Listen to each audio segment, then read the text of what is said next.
What Lewis Hamilton just said ahead of his home Grand Prix could very well rewrite the script for the rest of this season. Lewis Hamilton's bombshell landed on a Tuesday morning press call. "Silverstone has always been more than just a racetrack for me," Hamilton declared, voice steady but eyes blazing. Then came the kicker. "For Ferrari to now be part of that story means a lot to me. I'm proud to wear red here, and I can't wait to experience that incredible home crowd energy again." Let that sink in. A 7-time champion, Silver Arrow legend, now fully embracing the Scuderia. Is this just fan service or a declaration of war on his new teammates? Because make no mistake, Charles Leclerc, fresh from a podium in Austria, already feels the heat.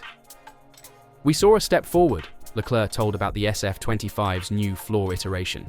"But pure pace, McLaren is still too strong." Yet, here's Hamilton, riding high on memory and expectation, parachuting into Maranello's latest upgrade battle like a gladiator who spied an opening in the enemy's armor. Frederick Vasseur, having departed Spielberg for personal reasons, will be back in time for Silverstone. Deputy Principal Jérôme D'Ambrosio, who stepped in at Spielberg, insists continuity is seamless. "We're aligned. We speak 20 times a day." But insiders whisper that Vasseur's brief absence, rumors of family tragedy, a hint of internal friction, has fanned the flames of uncertainty. Is Hamilton's message a confidence booster or a power play while the boss is away? Return to Hamilton's words. Still loving being at Ferrari and going and seeing the British flag with some red caps there. Notice how he didn't say our flag or our team. It was distinctly being at Ferrari, almost as if to remind everyone he chose them, not the other way around. The man who broke Mercedes's heart last year has mercurial fans in Maranello who wonder if his allegiance will outshine the roars for Ferrari's own heroes. And what of Leclerc? He's 5th in the standings, 36 points adrift of Max Verstappen, and breathing down George Russell's neck. He pushed Hamilton to 4th in Austria, yet admits, "We still need more upgrades to close that gap." But will incremental floor tweaks be enough when Hamilton's psychological edge is already in play? Imagine Hamilton's confident grin versus Leclerc's furrowed brow in the data room. Let's pause for a second. What does it mean when a superstar like Hamilton publicly serenades the tifosi? Is this pure poetry? A rider singing at the gates of his new kingdom? Or is it a subtle ultimatum? Because Hamilton doesn't just collect trophies, he collects momentum. And he's planting a stake in Silverstone soil. My legacy, my race, my redemption lap in red. Can Ferrari handle 2 Alpha drivers surfacing a month before Monza? Will Maranello's historic weight, 18 British GP wins, the oldest team on the grid, buckle under the combined reputations of Hamilton and Leclerc? Or will this be the moment the Scuderia snaps back to the front, fueled by internal tension and an electrified home crowd? Hamilton's words might be the spark, but the season's greatest conflagrations have always started in moments like this. A microphone, a headline, a fan cheering under a red hat. Ferrari's pit wall is also back to full strength this week, or so they say.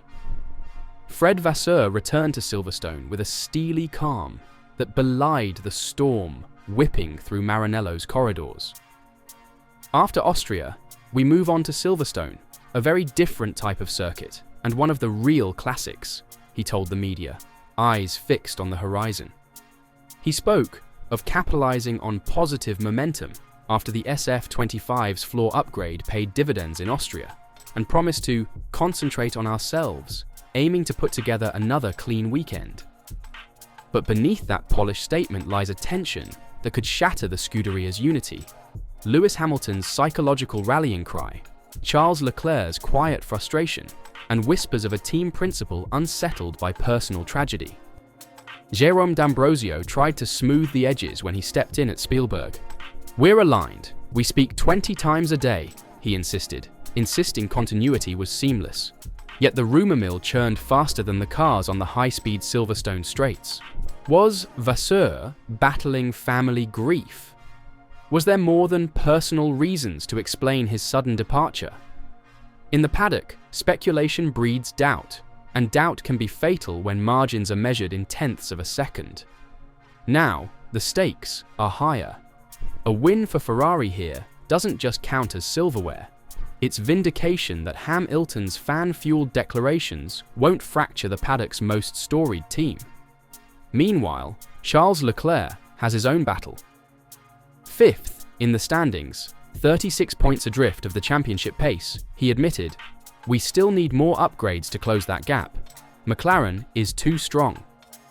In Austria, the SF25 revealed improved race trim, but on pure pace.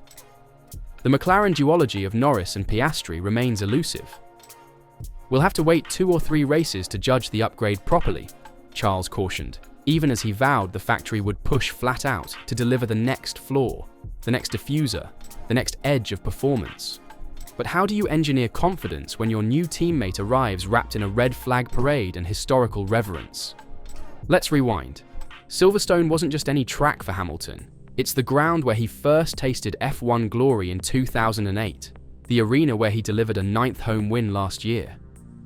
"There's a reason I've stood on the podium so many times here. I can feel their energy from inside the cockpit," he said. That energy now crackles through every crevice of Maranello's factory, both a blessing and a curse. Fans yearning for a return to the 2000s dynasty will cough up their cheers for Hamilton in red, yet ask where that leaves Ferrari's own bloodline of talent. Behind the scenes, whispers of Luca Cordero de Montezemolo's golden era drift like ghosts through the corridors. One analyst even evoked the original sin of ending free testing and rationing engines, a Montezemolo mandate still haunting the team. He was the man who rebuilt Ferrari, the president who breathed trophies into Maranello's bones. Now, in his absence, the current leadership treads uneven ground, an elder statesman returning to a paddock he once dominated, now allied with McLaren's board, the very institution that once heaved hornets at Ferrari in the Spygate scandal. Can loyalty survive career pragmatism? Does history matter when the next upgrade could mean victory or obscurity? This is more than machinery versus machinery. It's the alchemy of momentum, psychology, and legacy. Hamilton's bombshell wasn't just a love letter to the fans, it was a gauntlet thrown at his new teammates. "I'm proud to wear red here." Leclerc's reply must be written in lap times, in overtakes, in points. Vasseur's leadership will be tested not by sympathy, but by strategy calls under pressure, tyre choices at Cops, pit stop timing at Maggots. One misstep, and the narrative shifts from resurgence to meltdown. As Silverstone's grandstands swell with Union Jacks and red caps, the track will become a crucible. Will Hamilton harness the Tifosi's roar to notch an unprecedented 10th home win? Or will Leclerc channel his frustration into flawless laps, slamming the door on the 7-time champion's seaside spectacle? And what of Ferrari itself? Will it stagger under dual alpha drivers, or emerge reforged by the friction of elite talent? In the end, F1 is a mirror. It reflects our hunger for heroes, our appetite for drama, and our obsession with the razor-edge margins that separate triumph from disaster. This weekend, when the lights go out, we'll see who shapes the narrative. Will Silverstone witness Hamilton's coronation in scarlet? Or will Leclerc and Ferrari reassert their dominion, repelling the invader and reminding the world why the prancing horse endures? There's only one way to find out. And when the dust settles, I want to know, who will emerge as Silverstone's true heir? Could it be a Ferrari this weekend? Let me know your thoughts in the comments down below.